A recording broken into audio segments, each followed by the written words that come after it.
heart-stopping moments in New York City. A child pleads with a police officer asking whether his little brother is going to be okay. The officer's quick action was able to save the unconscious 2-year-old's life. The NYPD posting this body camera footage to Twitter saying no day on patrol is ever routine. He's breathing, he's crying, he's breathing. Tonight, the major storm headed squarely for the Gulf Coast communities in Texas and Louisiana on high alert tonight. Some expecting up to 20 inches of rain. The major flood concern tonight. Our Ginger Z times it all out. Tonight, the case numbers still rising among children. 243,000 positive pediatric cases in just 1 week. And it was back to school today for 1 million public school children in New York City. The concern tonight with school now in session across the country.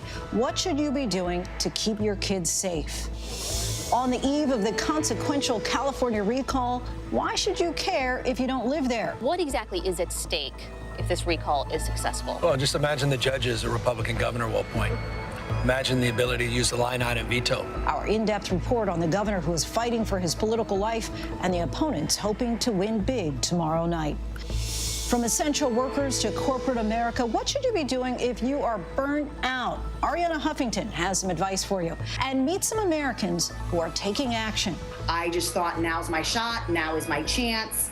If you're not happy with where you're at, what needs to happen before the world reopens, before we get back to any sort of business as usual? Where do I want to be?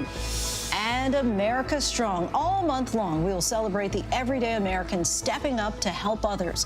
Our trip deep into Southeast Louisiana to meet the Cajun Navy. But I was never raised to sit on my butt. So we got out the truck and we started helping. Good evening, everyone. I'm Lindsay Davis. Thank you so much for streaming with us.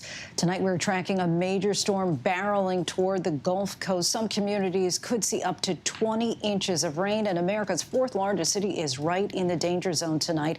We'll get to that in a moment. But first, we begin tonight with the pandemic and an urgent warning from the FDA to nervous parents. Do not seek shots for children under 12 who are not yet eligible to be vaccinated. This comes as cases are skyrocketing among kids and many children now back in the classroom. 1 million children went back to school here in New York City today. Certainly a big test of the city's COVID policies amid this latest surge. Masks are mandatory, as are vaccinations for teachers and staff, but not for children. In the last month alone, 1 million children across this country have tested positive for COVID. And tonight, for those Americans who are vaccinated, there are new questions about the need for booster shots. The FDA also weighing in on that tonight. Stephanie Ramos leads us off.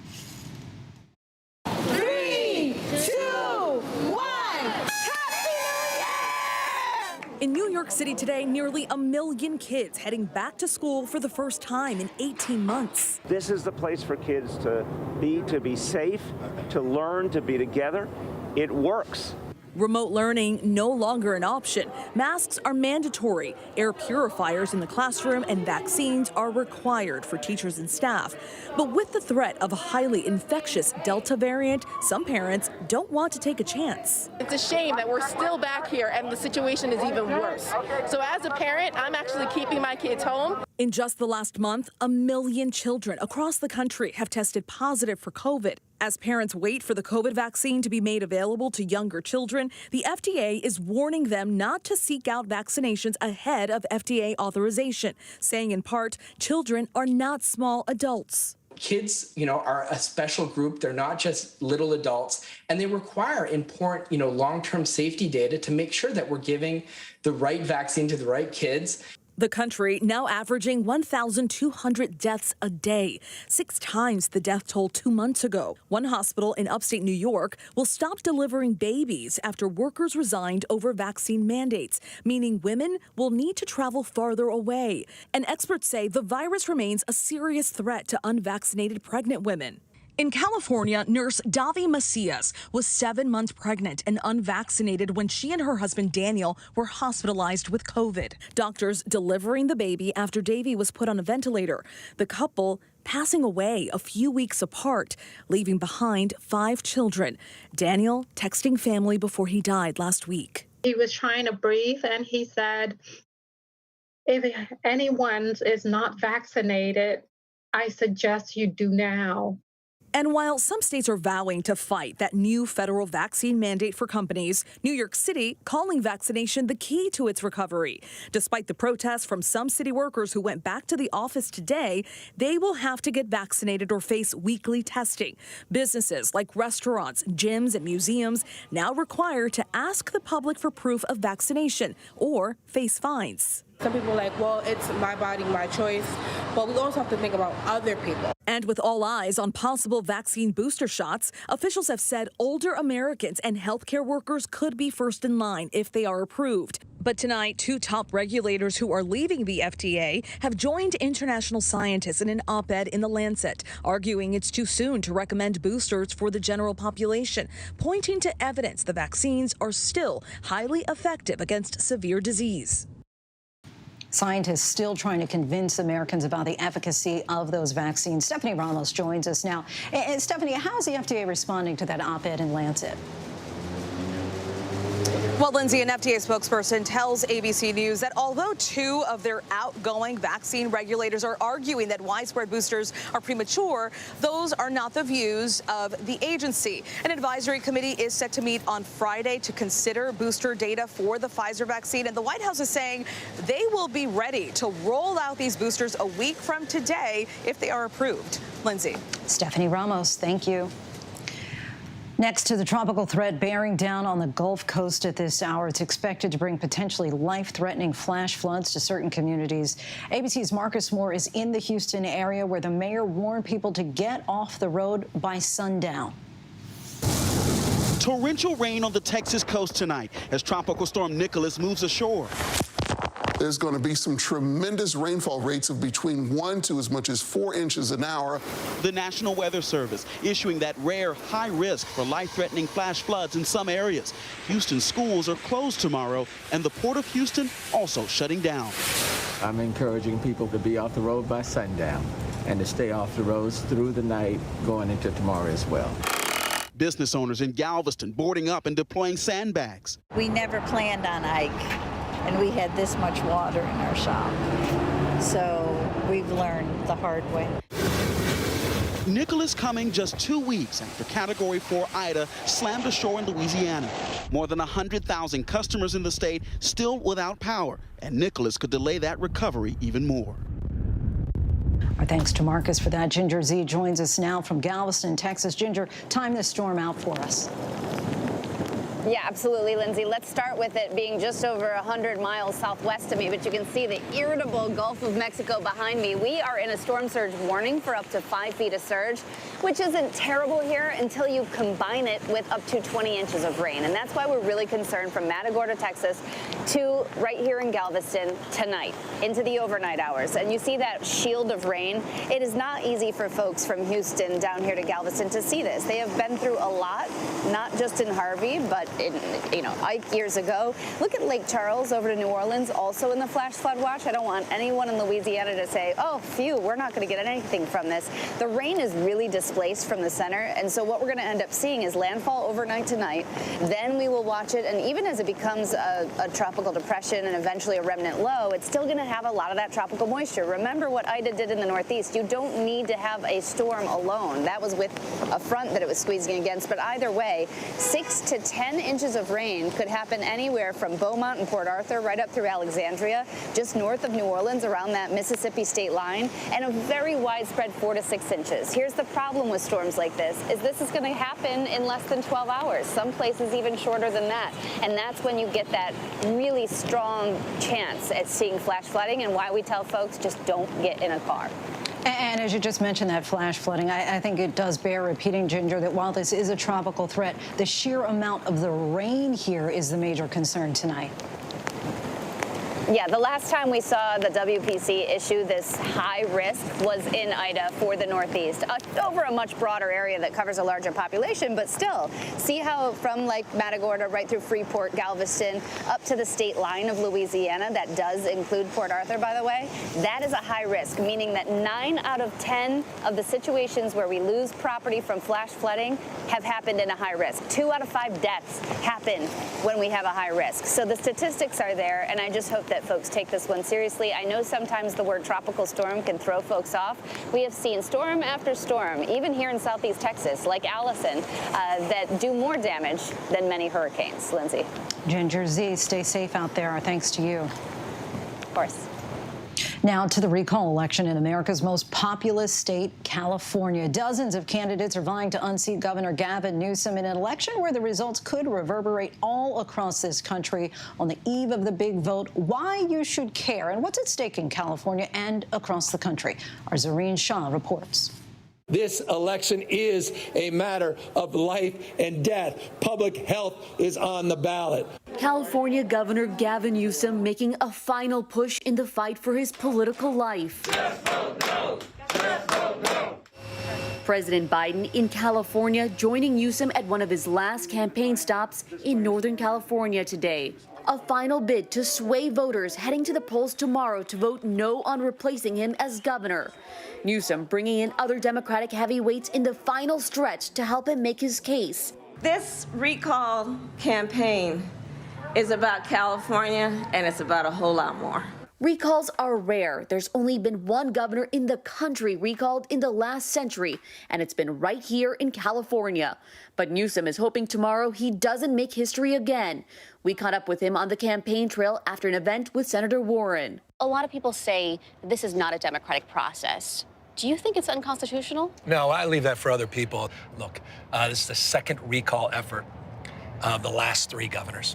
They've weaponized this process. The consequences are profound, not just for the governor, but for this state and the values we hold dear. Newsom needs more than 50% of voters on his side to stay in office. According to a recent poll, 58% of likely voters say they will vote no to the recall. But 46 candidates are vying to take his job and become the leader of the fifth largest economy in the world. The opponents include Larry Elder, the man polls are showing as frontrunner by double-digit numbers, who's come under fire from accusations from his ex-fiancée, which he has denied. John Cox, who's campaigned with a bear.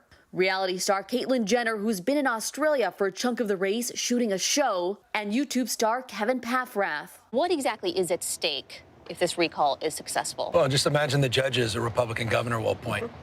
Imagine the ability to use the line item veto to cut the expansion of reproductive rights and health care for women. I think it could be profoundly consequential. The last time the state had a gubernatorial recall race was 2003, when then Democratic Governor Gray Davis was ousted by Republican celebrity Arnold Schwarzenegger.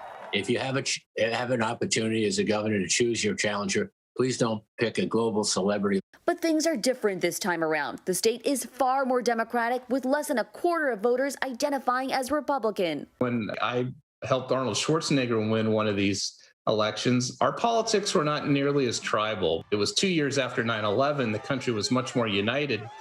You know, it's 180 degrees different right now in our politics.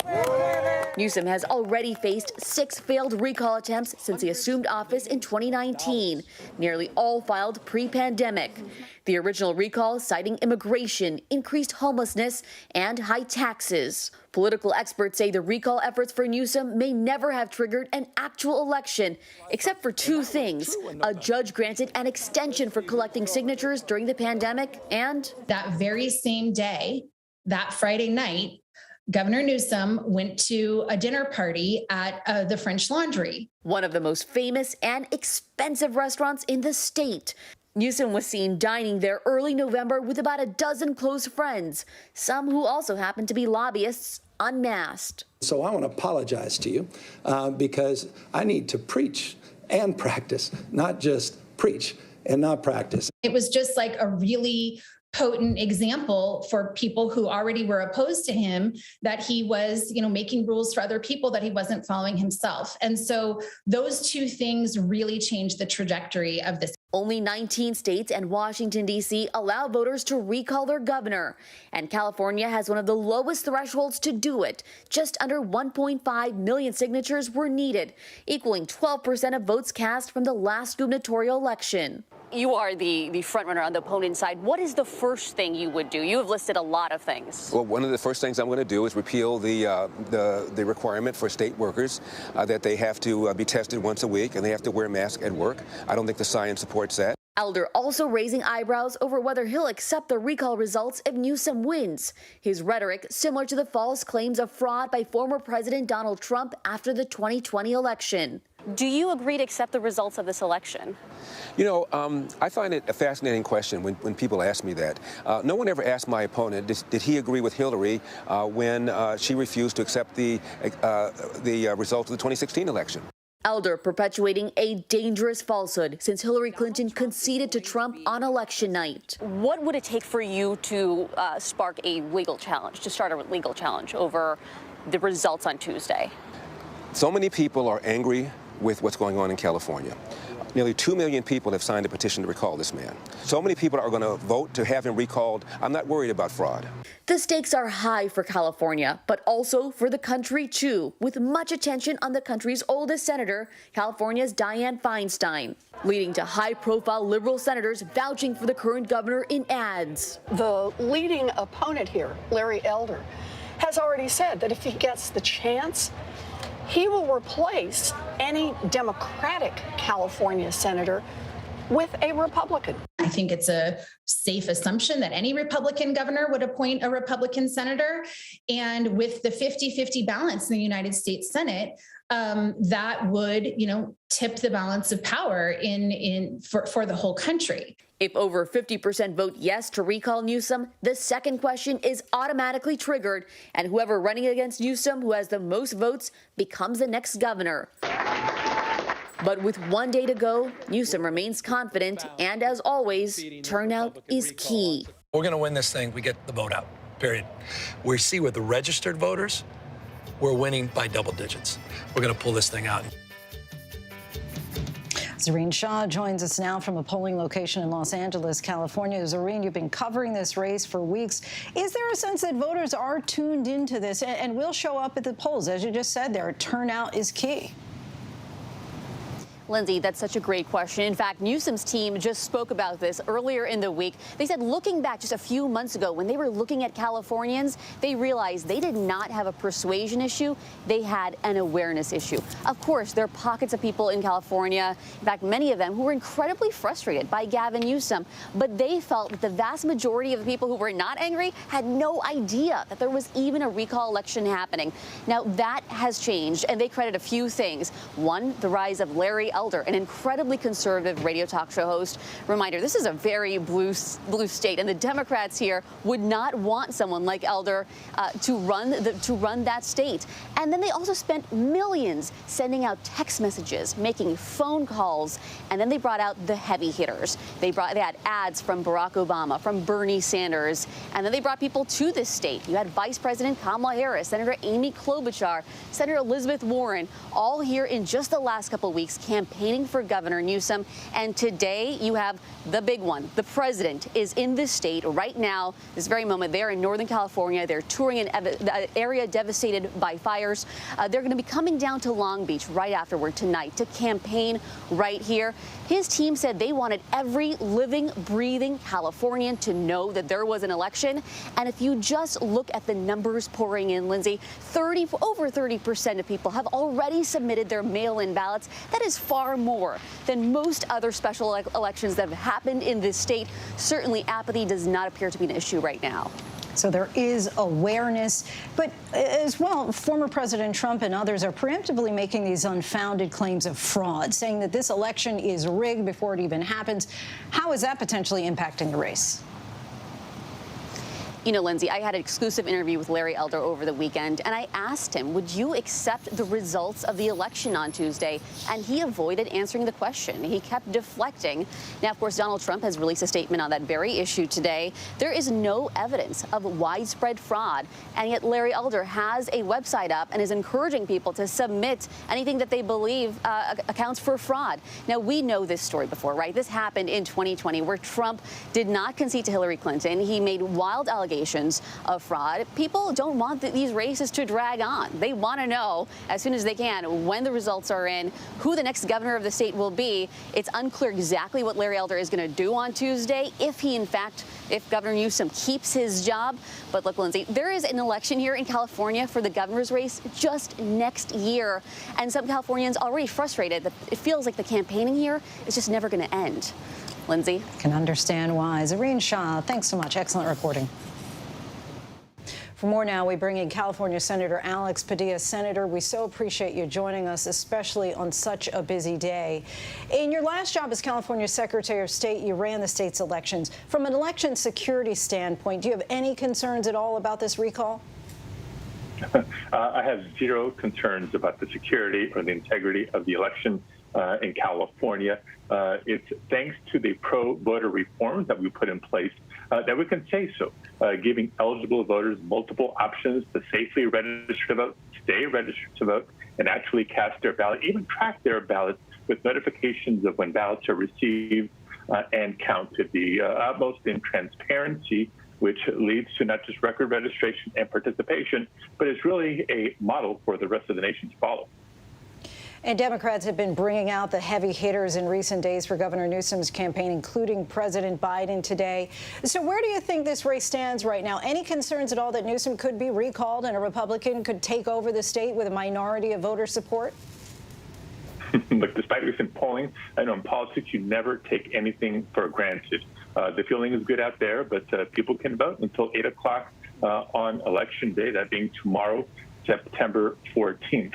And I think one of the reasons so many national figures have weighed in against this recall is because it is so consequential, not just for California, but for the rest of the nation. I hear from my colleagues all the time. Are voters in California going to choose the direction that California has been going in, tackling climate, increasing access to health care, supporting immigrant rights, and so much more? Or are we going to reject that agenda and, frankly, go backwards on so many issues? I think Governor Newsom is not just supposed to win, but win big and have a significant mandate going in, not just into next year, but into a next term. And that should bode well for Democrats in the midterms.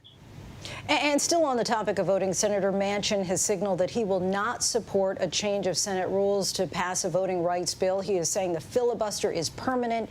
Do you agree, or do you think there needs to be some sort of one-time agreement in order to get voting rights over the finish line?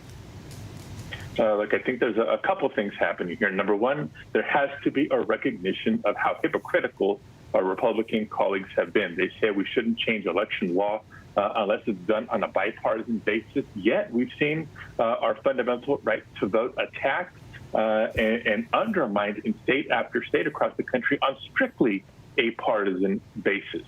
So I think that the clock is ticking for my friend Senator Manchin to realize that our democracy is too important. If Republicans in the Senate won't go along and do the right thing and protect our right to vote, then we'll have to reform the filibuster somehow to allow these voter protections proposals to move forward, because the midterm elections are going to be upon us before we know it. Of course, you're on the Budget Committee, so let's talk infrastructure. The Democrats can't seem to agree on the budget reconciliation and the smaller bipartisan infrastructure deal passed by the Senate last month. Some say that both efforts could tank altogether. How concerned are you about that possibility? Look, I'm actually pretty optimistic that it's all going to get done at the end of the day. Let's recall how just a couple of months ago, the bipartisan deal seemed dead, then alive again, then dead, then alive again, and ultimately was approved with significant support. I think the same may happen with the budget reconciliation measure. There's going to be some road bumps as we're trying to finalize not just the final details, but the final price tag, if you will. But I'm optimistic that it'll get done because the need is certainly clear. Not just investing in infrastructure for infrastructure's sake, healthcare, education, childcare is so important. But let's take climate change. A hurricane in Louisiana, flooding in New York, New Jersey, and other areas, wildfires in the West. My God, the impact of climate change is happening now, and we need to act bold. We need to act now. What do the Democrats need to do in order to get the consensus they need on infrastructure, particularly with Senator Manchin now calling for this strategic pause?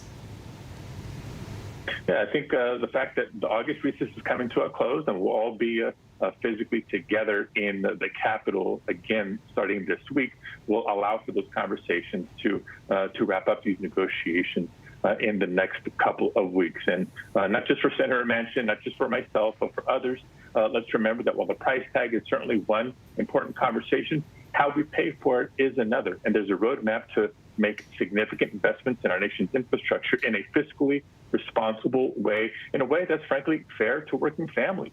Let's make sure that multinational corporations are paying their fair share in tax revenue. Let's make sure that the wealthiest families in America are paying their fair share in taxes. And the part of that's going to be undoing some of the tax giveaways that the Trump administration did that corporations and wealthy families didn't even ask for.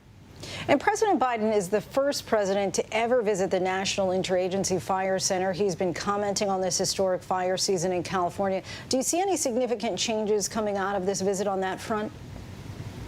Yeah, I mean, I want to thank the administration for having been so responsive and helping California through emergency resources and response, including but not limited to firefighters, technology, and that sort of thing. But I think the president's visit is here to underscore the reality of not just wildfires, but the cause of fires. It is due to climate. That's why we have sustained drought. That's why we have hotter and hotter summers, and it underscores the urgency with which we need to act, not just to respond to fires when they happen, but invest in infrastructure to try to prevent and mitigate future disasters.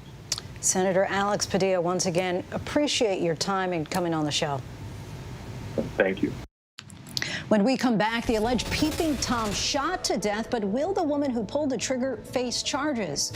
They are the group of volunteers that ever since Hurricane Katrina have sprung into action when disaster strikes. We introduce you to the Cajun Navy. But up next, as this pandemic persists, more American workers are just getting plain old burnt out. What are some possible solutions? Stay with us. With so much at stake, so much on the line, more Americans turn here than any place else. ABC News World News Tonight with David Muir, America's #1 most watched newscast, now streaming on ABC News Live. Admit it, these days, what you need to know seems to change just about every day. What is it that you really want to know, need to know? To help you not just get through your day, but to make the most of it. Feel smarter. Feel better. Feel happier. Well, how about a third hour of Good Morning America? GMA 3, what you need to know. Now streaming on ABC News Live. It's all about you. Robin Roberts, George Stephanopoulos, Michael Strahan. Wake up with America's #1 most watched morning show. ABC's Good Morning America. The world may feel out of your control, but your happiness doesn't have to be. Learn the secrets to happiness. Listen to the 10% Happier podcast, free on Apple Podcasts. Right now, with so much at stake, thank you for making ABC's This Week with George the #1 Sunday morning news show versus the competition. Welcome to This Week. Now streaming on ABC News Live 2020. True crime, cinematic, real-life drama, stunning, the unthinkable. Follow the clues. The Hunt. True crime 2020. Now streaming on ABC News Live. This is what being live is all about. This is ABC News Live. All right, we're going to move back. Let's move back. We're surrounded by people squeezing into this bomb shelter. We're on an urgent delivery run. Not afraid to go there. So my question, Mr. President, what are you so afraid of? Breaking news, live events. This is the moment. Streaming straight to you, anytime, anywhere. You just met one friend right here. You're watching ABC News Live. Thanks for streaming with us. It was an extraordinary story. A computer salesman was supposed to report to prison to begin a 17-year sentence. They let him turn himself into jail with no escort. No one thought he would run. How do you evade capture for 25 years? How do you do that? Now, join the search, following the U.S. Marshals as they uncover new leads in a global manhunt. Can you help catch this fugitive? Have you seen this man? Have you seen this man? Have you seen this man? Listen and join the all-new Hunt wherever you get your podcasts. For many Americans, this year has brought about unique challenges in the workplace, including the battle against burnout, as well as stress, and the way that we navigate this unprecedented new normal. So tonight, we take a look at the many Americans who have fought burnout by finding a new career path. Here's ABC's Chief Business and Economics correspondent, Rebecca Jarvis. The American grind culture.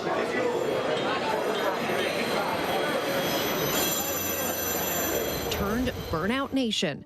From service workers to corporate America, the highs and lows over the last 18 months have millions of Americans saying they're just burnt out. Big companies making plans to bring employees back to the job site. Millions of Americans are wondering when they will return to the office. Efforts to get employees back in the office facing new major challenges. This is the question so many CEOs are asking. Do we have to go back? Will there be a hybrid model?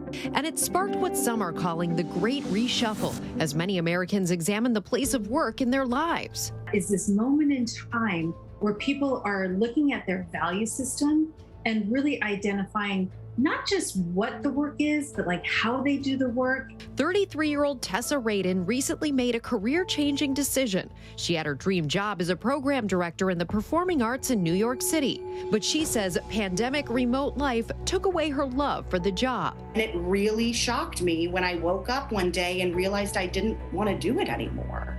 I found myself less and less passionate about my role in the organization and less passionate about the impact I was making. So many of the things that I loved about my work had fallen away. And I think just month after month after month of waiting for it to go back to the way it was and waiting to get back into the parts of my job that I loved so much, it just never came. And Tessa isn't alone. According to LinkedIn data, upwards of 40% of workers are thinking about quitting. In April, a record 4 million Americans left their job, with another 3.3 million calling it quits in June. And the past year saw more women leaving the workforce at the highest rate in more than 30 years, often driven by childcare needs. But for many other Americans, and for Tessa, it's about stepping back, taking a reset, and finding the joy in other aspects of life. I'm bartending, I'm spending time with family and friends. The balance that I have right now is one as such that I am not my job, but to be a person who has a job versus, grinding 8 until whatever time at night in pursuit of one particular aspect of your life. You lose track of everything else. For Annie Lee in New Hampshire, the stress from the pandemic only fueled a burnout that was already building up. I was supposed to have a wedding that got postponed because of COVID.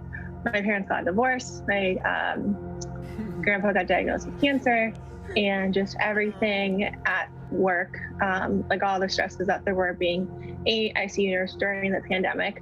For Annie, finding renewed strength meant needing to take a different path. I need to be a happy and strong person and be able to help my family out because we were all going through some emotional stuff. So she decided to quit her job as an ICU nurse and start a small business of her own, which launched a brand new career in digital content marketing. It's just been better, and just kind of the longer I'm away from the hospital, the better things get, or the more opportunities that come that open up. But whether leaving for new opportunities or just plain leaving, one perk is companies are hiring. So the good news is that this has really opened up a lot of jobs for people who are now reevaluating what's important to them. So you have that combination of skills-based hiring and the Great Reshuffle, and is really changing the future of work. I am confident in my ability to get a job that is in a particular sector or field when I am ready to do that. So I think in the folks I've talked to, we're all collectively getting the sense that there are options that didn't exist when we embarked on our careers. And for many considering making a move, it's all about a leap of faith. I just thought, now's my shot, now is my chance. If you're not happy with where you're at, what needs to happen before the world reopens, before we get back to any sort of business as usual? Where do I want to be? For ABC News, I'm Rebecca Jarvis. Our thanks to Rebecca Jarvis. As Americans continue to move forward after enduring more than 18 months of challenges through this pandemic, today ABC News is launching a series airing across all ABC News programs and platforms called America Strong, showcasing the strength and resilience of the nation, from neighbors helping community members in need to individuals finding new strength from within. And tonight we are joined by Ariana Huffington, the founder and CEO of Thrive Global, a company that she started in 2016 with a mission to end the stress and burnout epidemic. She joins us now to discuss how we can all find strength and resilience through the ongoing pandemic. thank you so much for being here. We all need you in our lives to deal with this burnout. Thank you so much, Lindsay. Great to be with you, and what a great series you are starting. Yes, indeed it is. And let's just start out with an easy one. How do you define burnout?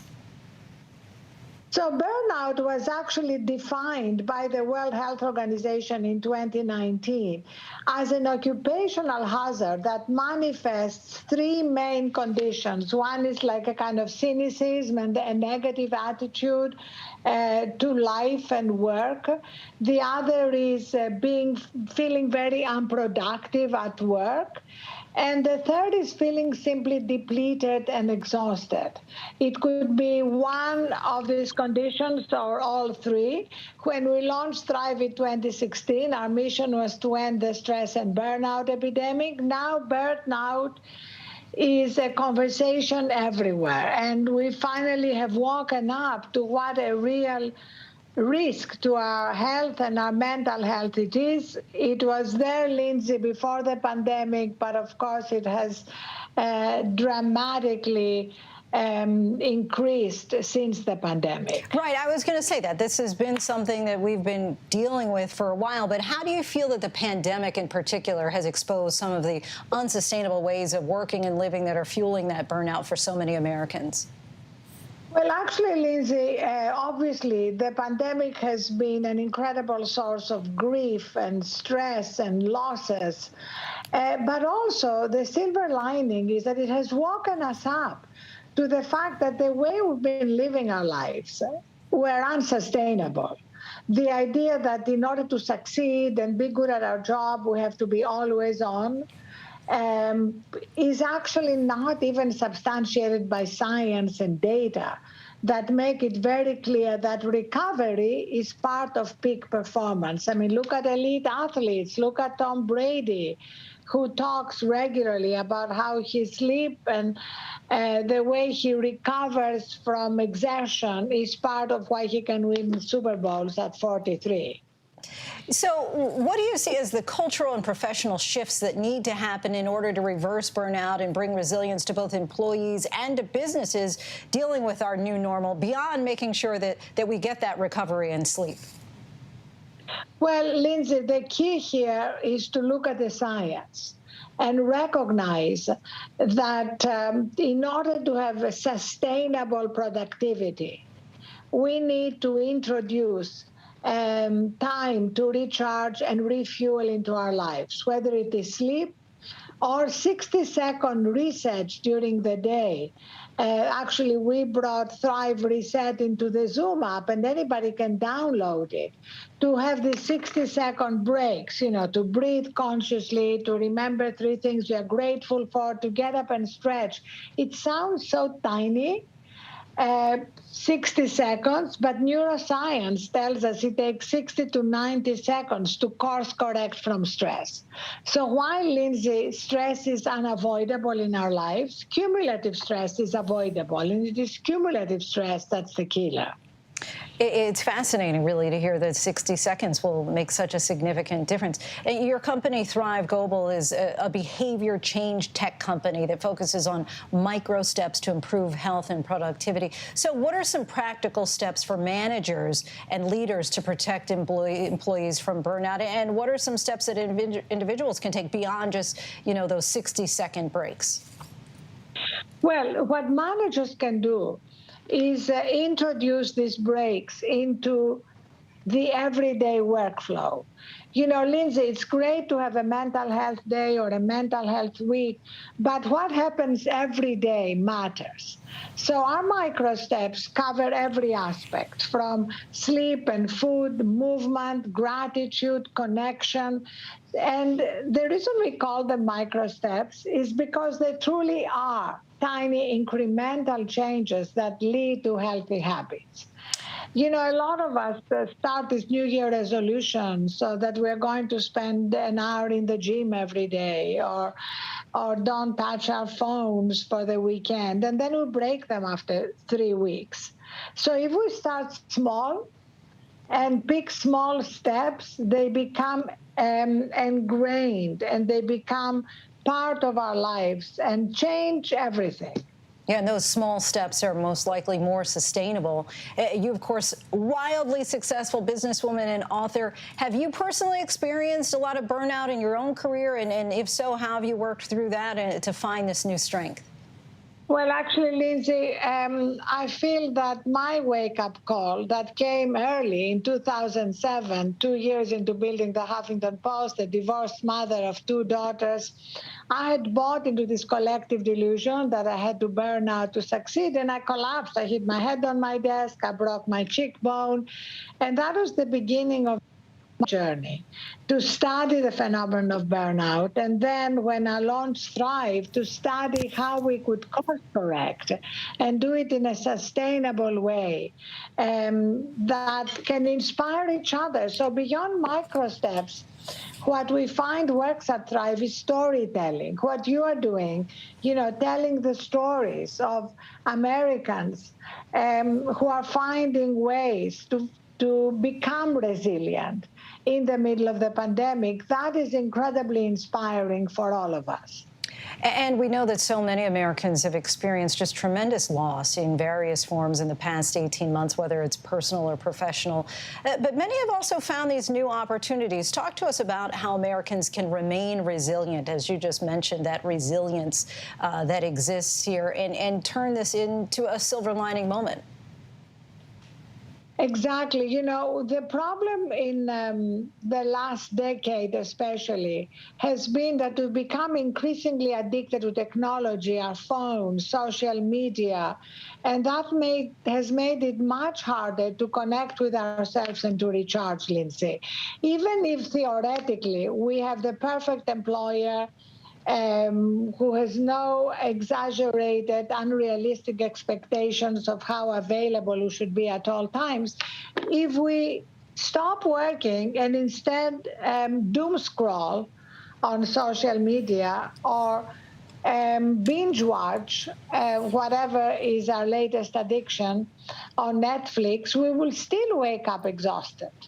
So the new world that we are building is going to involve both changes in our workplaces and changes in our personal habits. Arianna Huffington, founder and CEO of Thrive Global, we thank you so much for your insight and your time. Appreciate you joining us. Thank you so much, Lindsay. Still ahead here on Prime, actor Jeff Bridges reveals his simultaneous battle with cancer and COVID. The young woman accused of stabbing a classmate 19 times, along with another teen in the so-called Slender Man case, is released. We'll explain. And we take a look at the U.S. Open and its historic winner on the female side by the numbers. But first, our tweet of the day from our friends at Jeopardy! Earlier today, with Alex's wife Jean, son Matt, and daughters Emily and Nikki, we dedicated the stage in his honor. It will now forever be known as the Alex Trebek Stage.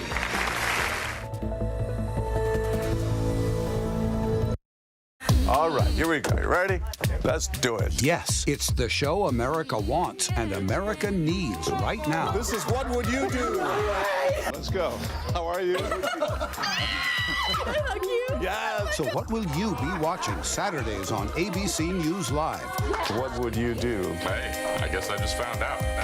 The What Would You Do Marathon, 12 to 6 Eastern, every Saturday on ABC News Live.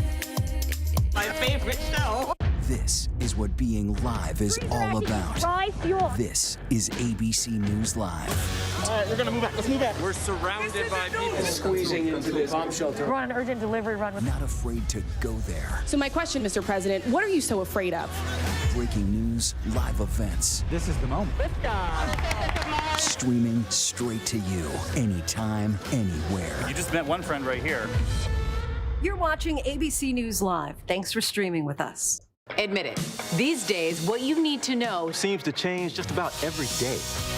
What is it that you really want to know, need to know? To help you not just get through your day, but to make the most of it. Feel smarter. Feel better. Feel happier. Well, how about a third hour of Good Morning America? GMA 3, What You Need to Know. Now streaming on ABC News Live. It's all about you.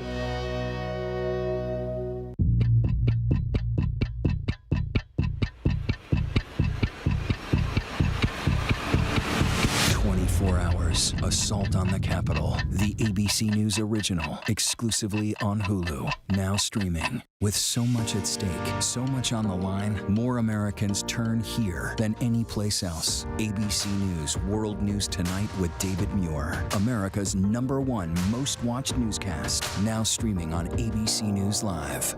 The world may feel out of your control, but your happiness doesn't have to be. Learn the secrets to happiness. Listen to the 10% Happier podcast, free on Apple Podcasts.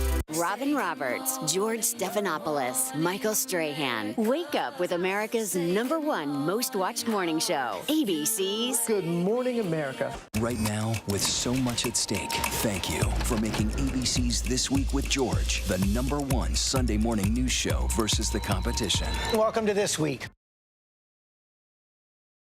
Welcome back, everyone. A star was born this weekend as teen tennis phenom Emma Raducanu wrapped up a historic run to win the U.S. Open Women's Championship. Let's take a look by the numbers. At 19 years old, Raducanu became the youngest women's player to win a major since 2004 and the first British woman to win a major in 44 years. She had to win 3 matches just to get into the main draw, making her the first player ever to win a major after entering as a qualifier, and she did it in a dominating fashion, winning 20 straight sets in her 10 matches, not dropping a single set in her run to the finals. That's where she beat fellow teen Leylah Fernandez 6-4, 6-3, the first major final between two teens since 1999 and the first time ever that 2 unseeded women faced off in a major final. Raducanu came into the U.S. Open ranked 150th in the world and was making just her second major tournament appearance. With her win this weekend, she now catapults to the number 23 women's player in the world. The championship win also gives her a prize check for a cool $2.5 million. And she told ESPN after the win that she had lost an Apple AirPod minutes before her first match, but figured that she could buy a new set if she won at least that match. Needless to say, that should not be a problem. She could actually buy 12,500 sets of AirPod Pros with her championship winnings. And we still have lots to get to here on Prime tonight. The first trial in the college admissions scandal begins. We have the details. And meet the group of volunteers who don't want for help. They are the help. But first, a look at our top trending stories on abcnews.com.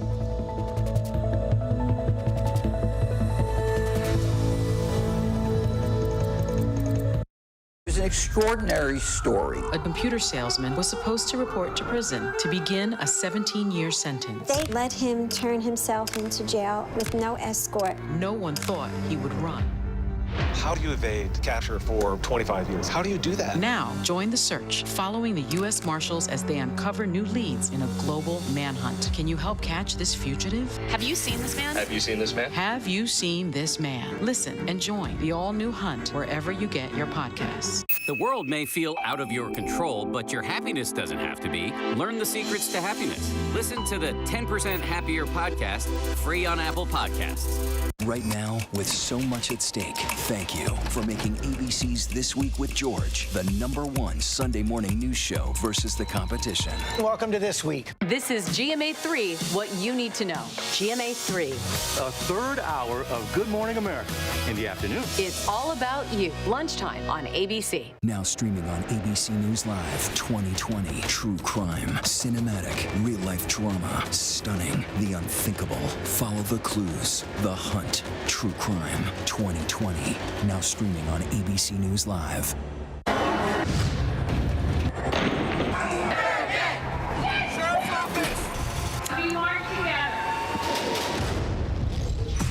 The most powerful stories of our time, anytime. Nightline.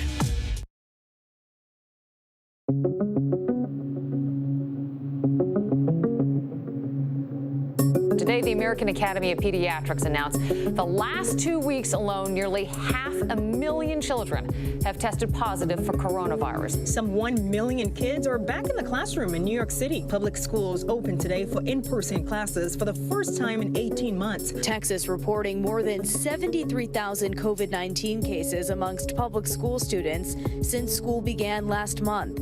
Still, the state's suing some districts for implementing mask mandates. I'm not sure why people are so adamant for children to get sick. Some in Florida speaking out against mask and vaccine requirements. No one should tell you what to put in your body. I choose what goes in my body. Governor Ron DeSantis warning local governments that if they do try to implement a vaccine requirement for their employees, they will be in violation of Florida law. So you don't just cast aside people who've been serving faithfully over this issue, over what's basically a personal choice on their individual health. And she was scared, so she shot. In Houston, a suspected peeping Tom has been shot and killed. Police say at 11 p.m. a woman saw the man looking into her bedroom window. That's when she got her rifle and shot through the wall of the home, striking him. She saw it shot numerous times through the wall. It looks like in the torso area. The man ran but later died near the house. The woman is arguing self-defense. At this time, it's unclear whether she knew the unnamed man. The first trial in the Operation Varsity Blues college admissions scandal that rocked the nation. Today getting underway. Private equity firm founder John Wilson accused of paying bribes to get his 3 kids admitted to elite universities. Prosecutors claim Wilson turned to Rick Singer and used a fake athletic profile and large amounts of bribe money.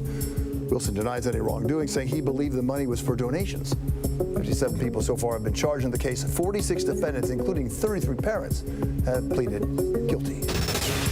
To the Slender Man case in Waukesha County, Wisconsin, 19-year-old Anissa Weir was released today after nearly 4 years at the Winnebago Mental Health Institute. She's one of 2 teenagers involved in stabbing a classmate 19 times, nearly killing her, to please the fictional character. She will live with her father and submit to GPS monitoring. Her friend, Morgan Geyser, remains in a mental health facility. Actor Jeff Bridges revealing simultaneous battles with cancer and COVID. Bridges says his 9x12 tumor has shrunk to the size of a marble. Earlier this year, while being treated for cancer, he was also hospitalized with COVID for 5 weeks. And Bridges writing, "My dance with COVID makes my cancer look like a piece of cake." He's now vaccinated and he's in remission too. Welcome back, everyone. Our network-wide series, America Strong, is showcasing the strength and resilience of the nation, including neighbors, helping neighbors in need. And one group that has made that a mission is the Cajun Navy. They're a group of volunteers on the ground after hurricanes and disasters along the Gulf Coast. Created in the wake of Hurricane Katrina, they're now helping Louisiana residents recover from Ida's wrath. Here's ABC's Phil Lipoff with the latest in our series, America Strong. There we go, yes. Can you get this one over there? In this parking lot in Houma, Louisiana. Need 2 boxes. This is what it looks like when a community comes together. There we go. And this is what it sounds like. Can't go wrong with that. Can you smell that? You think this should be a model for the rest of the country? Everybody should. As a person, as a human, period. When the best of humanity is on display. They'll actually come in this way, and the line will actually back up down Martin Luther King.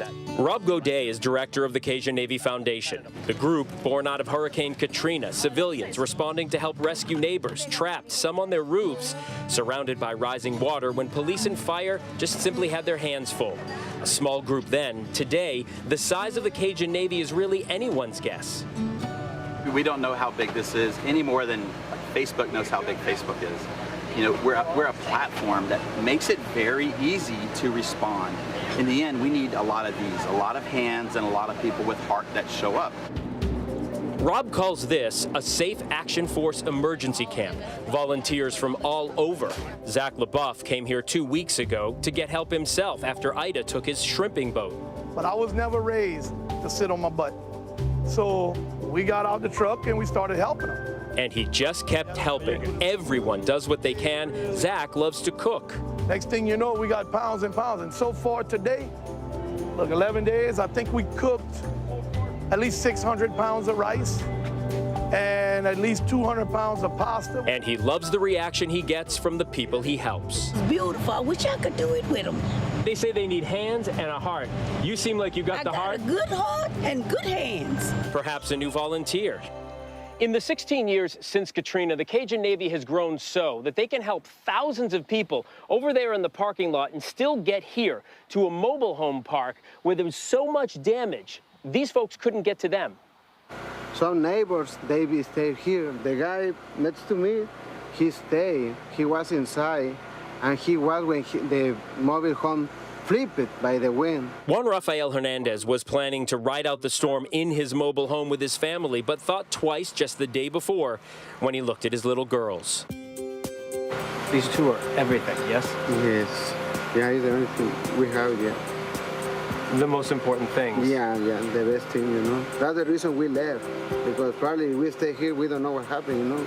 They're all safe now, and like everyone around them, figuring out how to rebuild, doing what needs to be done. We don't care who you are. If you got a heart and you want to help, open it. Come on. And it don't matter if you're only going to pick up the garbage. You should help, because that's what you should be, a human. That's the difference between us and others. Getting back up and picking others up in the process. All right. You're welcome, baby. Have a great day. God bless you. Down here, they say Louisiana's strong, but Rob thinks America would be a better place if it was just a little more like Louisiana after a storm. The Cajun Navy is just a platform for serving. It's enabled by social media and the internet and technology. There's plenty of ways to find ways to serve through other nonprofits that are out there in your own communities. Taryn Barnard came to help from Garland, Texas, with just that in mind. I just pray that one day, I live in Tornado Alley. One day if I need help, somebody will be there to help me. That's all. That, she says, is how we take care of each other. It's a beautiful sentiment, and it is so going to be needed in this area, not just, Lindsay, in the aftermath of Ida, but now Tropical Storm Nicholas coming through Texas, where she is from. The remnants expected here. Louisiana's governor already declared a state of emergency ahead of it because it could drop heavy rain and cause flash flooding, will only worsen scenes like you see behind me. But the Cajun Navy out there in that lot right now says they will be there through the rain that's coming, and they will be there into the next disaster. Lindsay? And Phil, the Cajun Navy has been going strong for so many years now. You know, they say they don't know exactly how big they are, but any sense of just how big the increase in volunteers has been since they started after Hurricane Katrina? Lindsay, it has to be tenfold, because during Hurricane Katrina, when I was down here, I saw them. They were in boats going and taking people off of roofs. It was just a small group of people at that time. But now it's more, as Rob said in the story there, like a social media network. They have a Facebook page. They have dispatchers. You report on that Facebook page where you need the help, when you need the help, and someone responds. A lot of the times, Rob says he doesn't know who's responding to what. In fact, the Cajun Navy is more of a brand, an umbrella. Right now, there are several different aspects of it. He runs a foundation where he raises money as well. He literally doesn't know where these people come from, but they all come from this area. They're all looking to help each other. I got to be honest with you, when I was down here for Katrina, I was so taken by the human spirit, how everybody was helping everybody. When they had nothing, they would help somebody else, and that is exactly, Lindsay, what is happening now. Such a worthwhile organization and a worthwhile report. Phil, our thanks to you. And be sure to stay tuned to ABC News and ABC News Live for more of these inspiring stories of America Strong. And before we go tonight, our image of the day. Today, Congress joined forces marking the 20th anniversary of the 9/11 attacks. They also came together in the immediate days after the attacks. Today, they sang together. Here's hoping we can go back to a time when American unity prevails over partisan bickering.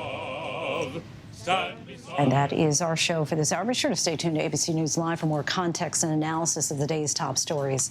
Thanks so much for streaming with us.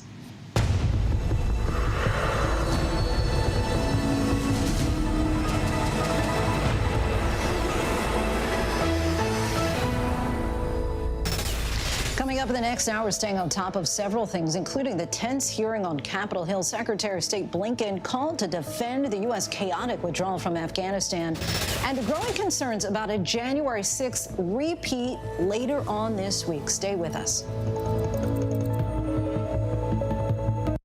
It's an extraordinary story. A computer salesman was supposed to report to prison to begin a 17-year sentence. They let him turn himself into jail with no escort. No one thought he would run.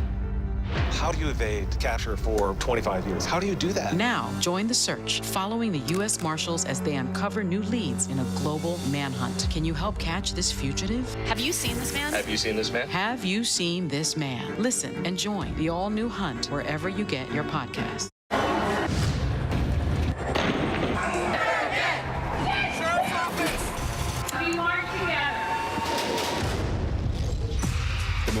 powerful stories of our time, anytime. Nightline. Now streaming on ABC News Live 2020. True crime, cinematic, real-life drama, stunning, the unthinkable. Follow the clues. The Hunt. True crime 2020. Now streaming on ABC News Live. I know what happened, and I'm not guilty. Why the fascination with criminal trials? Figure out what's really out there. She revealed she had murdered his family. I know in my heart they did this. It's the time of suspicion. The ending's really tough. You don't know whether truth is going to be difficult to find unless you try to find it.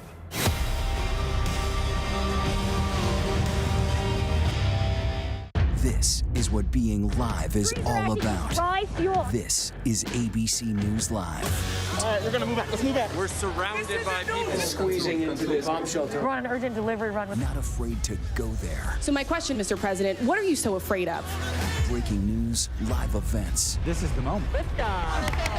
Streaming straight to you, anytime, anywhere. You just met one friend right here. You're watching ABC News Live. Thanks for streaming with us. Hi there, I'm Lindsay Davis. Thanks so much for streaming with us. We're monitoring several developments here at ABC News at this hour. Tropical storm Nicholas is barreling toward Texas and is expected to bring threats of major flooding in parts of the state and Louisiana. The National Weather Service has issued a rare high-risk warning for the potential for flash floods in some areas. It's still unclear if Prince Andrew has officially and lawfully been served a lawsuit by Virginia Giuffre, who accuses the royal of sexual assault when she was just a teen. But that did not stop his legal team from calling her case baseless, non-viable, and potentially unlawful. The California judge has given both parties a few weeks to hash out their arguments and determine if the prince has been served the lawsuit. Prince Andrew has denied any allegations of wrongdoing. Supreme Court Justice Amy Coney Barrett, who was picked by former President Donald Trump, expressed concerns that the public may increasingly view the court as a partisan institution. In one of her first public speeches, she said that judicial philosophies are not the same as political ones and that the media's reporting did not capture the nuanced process in reaching decisions. Her statement comes after the Supreme Court did not take up that controversial Texas law banning most abortions in the state. Now to a tense hearing on Capitol Hill today. Secretary of State Antony Blinken defending the U.S. withdrawal from Afghanistan. Blinken said this administration inherited a deadline but not a plan from the Trump administration, sparking backlash from Republicans. Here's ABC senior national correspondent Terry Moran. Secretary of State Antony Blinken facing members of Congress for the first time since the chaotic American retreat from Kabul and facing fierce criticism. Our enemies no longer fear us, and our allies no longer trust us. You should resign. Secretary Blinken rejecting that criticism completely, defending President Biden's decision to pull out of Afghanistan, arguing that decades of U.S.-led nation building there had failed. If 20 years and hundreds of billions of dollars in support, equipment, and training did not suffice, why would another year, another 5, another 10? But the real issue at this hearing, how did it come to this? The chaos, the 13 U.S. service members killed, the Americans left behind. Blinken blamed the Trump administration. How meticulous was the planning for the Trump administration declared May 1st withdrawal? Thank you, Congressman. We inherited a deadline. We did not inherit a plan. Representative Adam Kinzinger of Illinois noting that the Biden administration had months to prepare for its own decision, wasn't buying it. The Trump administration failed in the setup, and I think the Biden administration absolutely failed in the execution of this. The suggestion there that there's lots of blame to go around. We're joined now by Terry Moran. Terry, you were listening, monitoring the hearing all day. Give us a sense of Secretary Blinken's primary line of defense. Well, it was first that no one could have anticipated this. He said it unfolded more quickly than anyone had anticipated, although there was a dissent cable, a word from the people on the ground in Kabul saying that it could fall by August, which it did. On the other hand, what he really did was that line, we inherited a deadline, not a plan, that it was the Trump administration who had failed to plan for this. The problem with that is that President Biden became president on January 20th. 20th. Secretary of State Blinken at the same time. And they've had months to prepare for this, even to worst case scenario it. And that is going to be a hard line to hold, I think, in the teeth of, as senators tomorrow, he'll be before the Senate and others, dig into what was really going into the planning and what happened at the end. Lindsay? And of course, they could have changed that deadline as well if they wanted to, as President Biden has rolled back a lot of what former President Trump had put into play. Exactly. No question about it. Terry Moran, our thanks to you. Law enforcement is stepping up security at the U.S. Capitol ahead of a protest planned Saturday in support of those arrested during and after the January 6th insurrection. It comes after Capitol Police detained an armed man near the DNC. ABC's Rachel Scott has the latest. Tonight, Capitol Police on high alert, arresting a suspected white supremacist. Authorities say they found a machete and bayonet inside his pickup truck near the Democratic National Committee headquarters. Police say that truck was plastered with a swastika and other racist symbols, an American flag covering the license plate. Officers arresting the driver, 44-year-old Donald Craighead, who allegedly told police he was on patrol and began talking about white supremacist ideology. And now, several months after the January 6th insurrection, police are preparing for another rally in support of the rioters who stormed the Capitol that day. Capitol Police Chief Tom Manger telling us the fencing around the Capitol will temporarily go back up, already installing new surveillance cameras. The fence will go up a day or two before, and if everything goes well, it'll come down very soon after. Chief Manger briefing congressional leaders today. I think they're much better prepared than things were before January 6th. Did they say how much? We all certainly hope so. Rachel Scott joins us now from the Capitol. Rachel, what else are law enforcement officials doing to prepare for this weekend? Well, for starters, Lindsay, they are actually briefing lawmakers. What we saw today, the chief briefing congressional leaders. House Speaker Nancy Pelosi said while that briefing was good, she pointed out she really didn't have anything to compare it to because last time around, ahead of January 6th, there was no congressional briefing. We are told that D.C. police will be fully activated this weekend. They're installing new surveillance cameras here near the Capitol. We know that that fencing is also going to be going back up.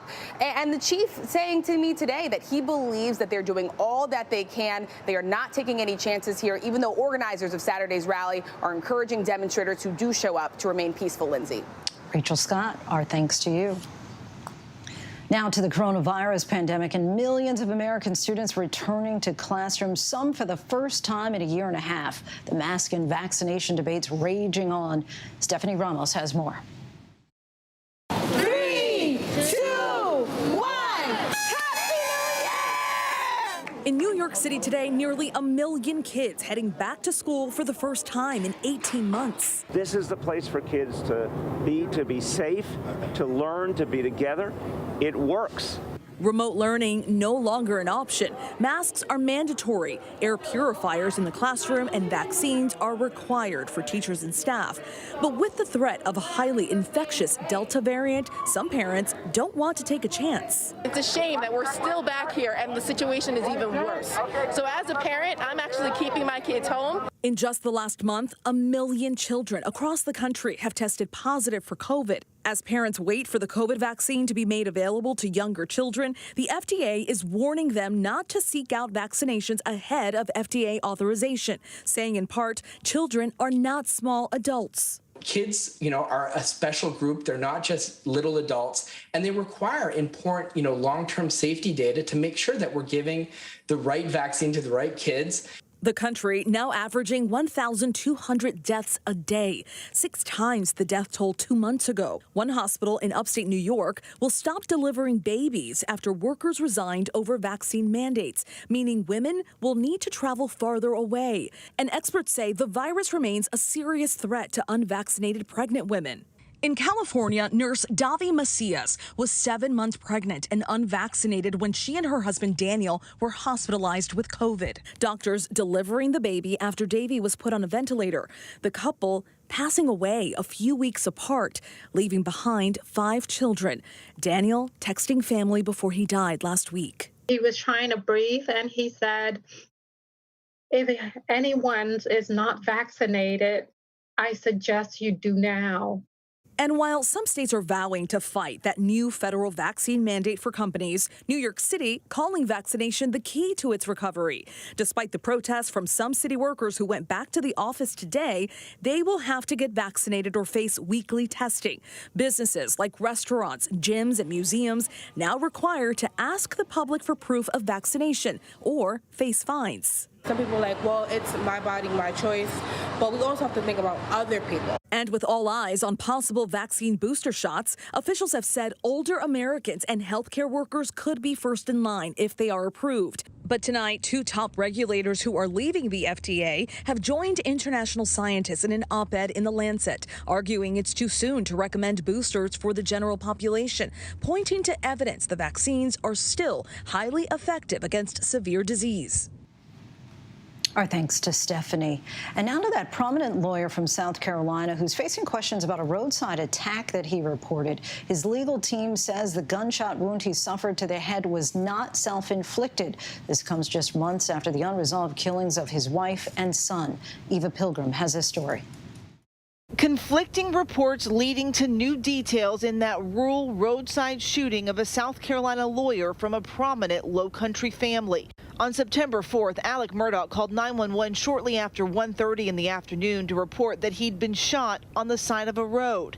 A family spokesperson saying Murdaugh pulled off due to a low tire light, that a male driver in a blue pickup truck drove past him and then came back asking if he was having car trouble.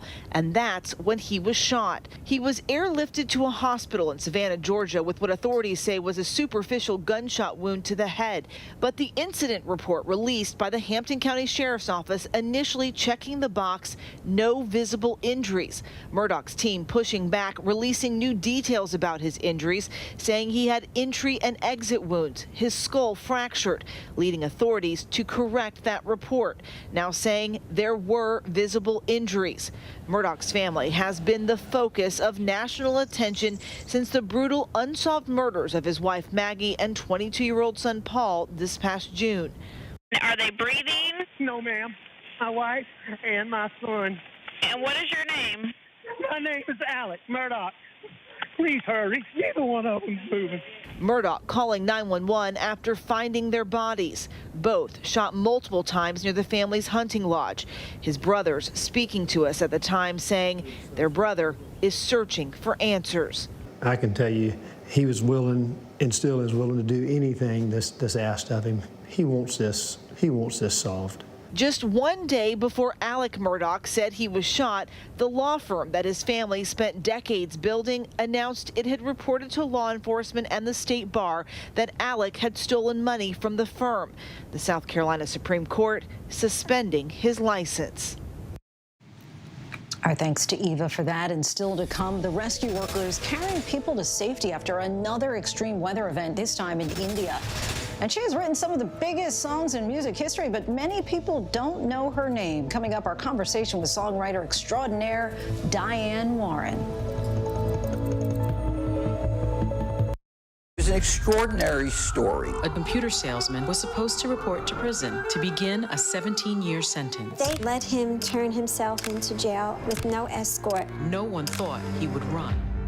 How do you evade capture for 25 years? How do you do that? Now, join the search, following the U.S. Marshals as they uncover new leads in a global manhunt. Can you help catch this fugitive? Have you seen this man? Have you seen this man? Have you seen this man? Listen and join the all-new hunt wherever you get your podcast.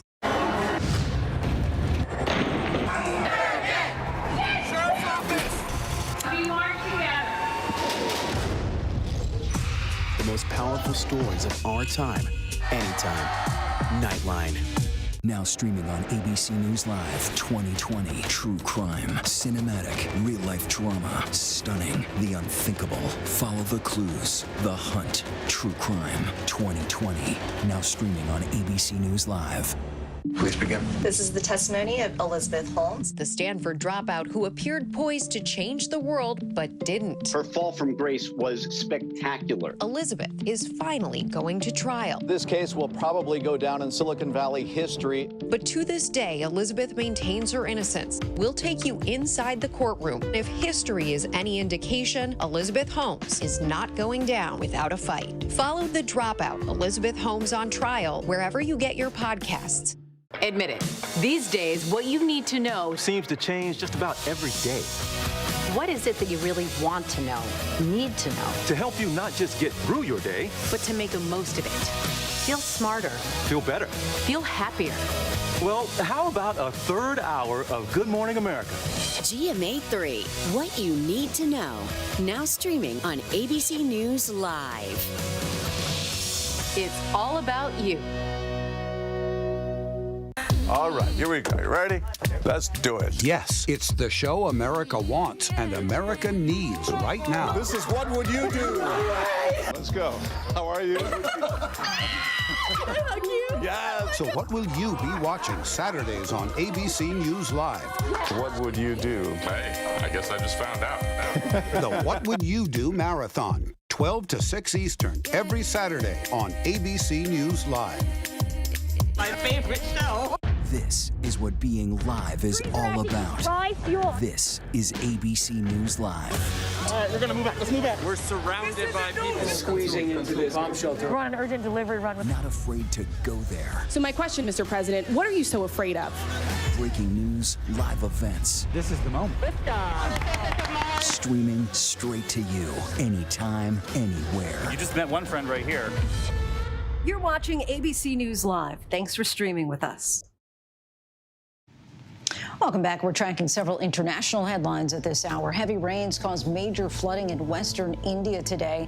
Rescue workers could be seen carrying people to safety, some with life vests. One area received as much as 13 inches of rain in just 24 hours. North Korea said it successfully test-fired newly developed long-range cruise missiles over the weekend, its first known testing activity in months. Talks between North Korea and the U.S. for nuclear disarmament have stalled, and while the missile test did not pose a threat to the United States, it shows that North Korea is growing its arsenal, something that's cause for concern for its neighboring countries. Russian President Vladimir Putin attended massive military exercises in Russia today, believed to be the largest on Europe's border since the Cold War. The exercises involved tens of thousands of troops across western Russia and Belarus. The pre-planned exercise is a sign that Russia may be deepening its control over Belarus after it helped its dictator crush mass protests last year. Next, we have the privilege of speaking with hit songwriter Diane Warren. She is an Emmy, Golden Globe, and Grammy winner who's penned beloved songs like Unbreak My Heart by Toni Braxton, Don't Want to Miss a Thing by Aerosmith, and Have You Ever by Brandy, just to name a few. Now, after nearly 4 decades of writing hit songs featured on other people's albums, she's out with her own debut album, Diane Warren, The Cave Sessions Volume 1. Thank you so much for joining us, and congratulations on the album. Thank you so much. Thanks for having me. So we got permission to play a teaser clip of your music video for She's Fire with G-Eazy and Carlos Santana, which comes out tomorrow. She's fine, she's fine, but somehow she's so smooth. She's mine, but she's gonna drive me loco all night, all night. And tell us about this song. You know, I wrote the song. I wrote on my guitar, and I wrote this little guitar lick at the end of the chorus. And I thought I kept hearing Carlos Santana, which is rare for me to write a song for a musician before I write a song, you know, hearing a singer. But I got the song to Carlos, and he loved it. And then a friend of mine, through a mutual friend, I met G-Eazy, and he loved it as well. And it's throwing two different worlds together, but together they make this whole new world, this magical world. They sound so great together, you know? And you've written 32 top 10 hits on the Billboard Hot 100. Why was now the time for you to release a debut album after writing for so many other artists? Well, I'm still doing the same thing, really, on this record. The artists are doing all the work. But it's a body of work. That's what's different. I mean, I'm kind of DJ Diane. I'm kind of doing what DJ Khaled does, except I don't yell my name on every song. you know, or Mark Ronson or David Guetta or, you know, or so many of these kind of DJ producers. And I thought, you know, no one's done, you know, the songwriter version of that. And I'd love to do one and just show all the different styles that I write in, because, you know, most songwriters, you know, write in one genre of music, and I've always been in kind of all of them, basically. So I just thought, let me put together some great artists and all kinds of different kinds of songs, you know, that you know, someone hearing this record isn't going to go, like, wouldn't think that the same person who wrote, you know, She's Fire wrote the John Legend ballad, Where's Your Heart, or these other songs, you know, but, you know, yet I did. So you don't have the another one hit, like the another one hook, like DJ Khaled, but people will probably recognize your fingerprint after a bit. What can fans expect from this album, and what sets it apart from your previous work?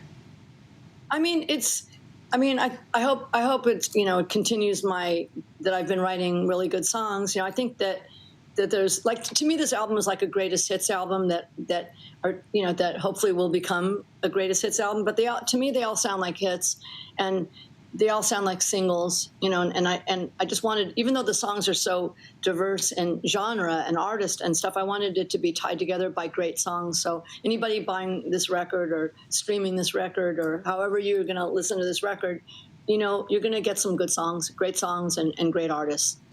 Tell us about some of these interesting pairings that you put together. You work with such a diverse group of artists. It includes John Legend, Carlos Santana, Celine Dion, just to name a few. How do you decide? And is it often, because you mentioned before that you just kind of heard Carlos Santana like it was right for him. Is that often? Do you hear someone's particular voice when you're creating the music? Yeah, or sometimes I go, it's like casting a role in a movie, and sometimes you can go like totally against type casting, right? Like I wrote Drink You Away, and I wanted it on this record because I really loved the song. And then I thought, this is so different and cool for Ty Dolla $ign. He's never done something like that. You know, it's almost like a country hip hop song. And so I didn't know him, and I approached him, and he loved it and did it. And then, you know, some other artists on here, like I did a song with Pentatonics and John Batiste, and I met Pentatonics through my dentist, you know, of all people, you know. So, I mean, it's all like, you know, I don't know if I answered your question. Did I? Yeah, I think so. I mean, I think a lot of people don't realize the process of how we go about, you know, creating songs and how you get paired up. But apparently you just have to go to the dentist's office, and it's that easy. Exactly. There's actually good that can be done, you know, gotten from a dentist. So you've been nominated for an astounding 12 Oscars. This year, your song Somehow You Do, performed by Reba McEntire, could be the latest contender. It was featured in the film 4 Good Days. You'll never get through some way. Do you think that this is the year that you may finally win? You know, I'm always happy to be nominated. You know, it's a huge honor just to be nominated because there's only 5 songs chosen for the Oscars, you know, for Oscar Best Song, as opposed to the Grammys where there's lots of song categories.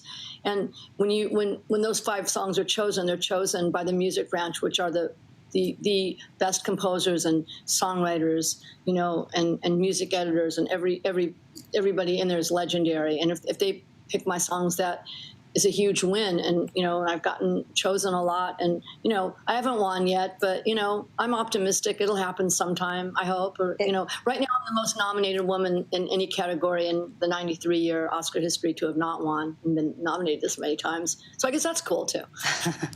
And lastly, this is kind of a double question. You've dropped Cave Sessions Volume 1. So 1, where'd you come up with the name for Cave Sessions? And to the degree that you have Volume 1, I assume there's a plan for Volume 2? Yeah, well, the cave is my disgusting writing room that I like to spend time in. It's not like dark like a cave, but it is my you know, hiding place, you know, where I go. And I've been in there, you know, for decades. I have a building down the street that's my building, but I've still stayed there just because I like my room there. And yeah, and it's just so the Cave Session. So a lot of those songs came out of that room in the cave. And, you know, Volume 1, yeah, there's great songs on here, but I couldn't get everything even on this album. And I already have the start of Volume 2. And I said that was going to be last, but I'm just curious. Where do you get the inspiration for some of these songs? I mean, I'm thinking about like the Toni Braxton "Unbreak My Heart." I mean, this is like the classic when you get broken up with, you cry to this song. Where do you kind of draw upon? I mean, I always have my antennas up, you know? There's ideas everywhere. And with "Unbreak My Heart," it was just a title. I thought that was just kind of a cool title, and just started playing chords and went to this weird key change from the verse to the chorus, and, you know? So, you know, ideas are everywhere. You just have to be, you know, open to them, you know. And I'm constantly writing. I'm constantly, you know, working hard. And you know, to me, it's like being an athlete and working your muscles. You know, it's like if you want to be in the Olympics, you got to, you know, practice. You know, so to me, I'm always practicing. I'm always learning. Diane Warren, such a pleasure speaking with you. Her debut album, Diane Warren, The Cave Sessions Volume 1, is available wherever you get your music. And finally, tonight, all month long on ABC, we'll be bringing stories that showcase our country's strength and resilience. Often you can find stories like these under the brand America Strong on World News. So it's fitting that we leave you with a story from our friend and anchor of that program, David Muir. It's a remarkable story of a high school coach who lost his battle with COVID last year, but made such an impression on his community that today his legacy lives on, helping the students that he inspired. Here's ABC's David Muir. In every corner of the country, our strong, quiet heroes, our neighbors, first responders, our healthcare workers, our teachers. And these are the faces, the young students who want you to know about their coach, Paul Logan, a towering figure at North Central High School in Indianapolis for more than 30 years. And when his students learned he had COVID, they did what Coach had done so many times for them. Those pep talks. Hello, Mr. Logan. Hi, Mr. Logan. Mr. Logan. So many students sending videos to his hospital room. Hi, Mr. Logan. We just wanted to thank you so much for everything you've done. We're all thankful for you always. Hoping their words would help save him. No one wanted us to succeed more than you did. We are praying for a speedy recovery, as we know every single Panther is resilient. After 12 days in the hospital, Coach Logan did not survive. His wife, Kathy, on the students who never gave up on him. They were really hoping that the power of their words would keep him alive. Yes, absolutely. Absolutely. And we had the nurses playing that for him over and over. And I thought it would work. I really did. Because there's nothing that he loves more than his student athletes, besides his kids, his own kids. His own children, making sure he knew he was loved. At the end of the day, he knew we loved him and we knew he loved us. And just look at what his students did. Within hours of learning the news, the school parking lot full. In the rain, their headlights on. The message on this video, so much love. Then they would set a time, 7 p.m., high school football stadiums across Indiana. When the sun set, the clouds rolled in, those lights came on. One stadium after another, all to honor Coach Logan. A lot of good has happened. Yes. In something so difficult. Yes. Because those stadium lights were just the beginning. They started the Paul Logan Foundation, money for student athletes to pay for sports, uniforms. Paul Strong, America Strong. You see the impact he had and this foundation has had by just looking at your teammates. It means a lot to me that I know that my teammates who are financially unstable have financial support. $35,000 and counting, hoping to help more than 100 athletes every year. I'm sure it made him proud, though. No, definitely did. Ramaya Elliott on the track team, now state champion in her events. The first time without Coach Logan. In some ways, you did it for him. Yes. These athletes still play for Coach. Can you still hear his voice? Yeah, all the time. Be like, oh, Paul's watching you today. And all of this support, these gifts in Coach Logan's name. What do you think he'd make of what you've done now? He would be so excited, but he would kind of laugh and, yeah, I know exactly what he would say. I can't say it on the air, so yeah. They tell me he would never have wanted all of this attention, but they are determined to keep fighting in his name. Coach Logan, from loss to legacy. Our thanks to David for that.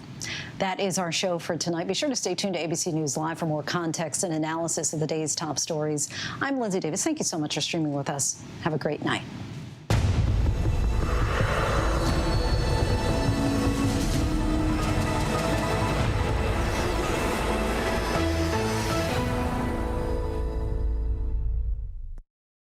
is an extraordinary story. A computer salesman was supposed to report to prison to begin a 17-year sentence. They let him turn himself into jail with no escort. No one thought he would run. How do you evade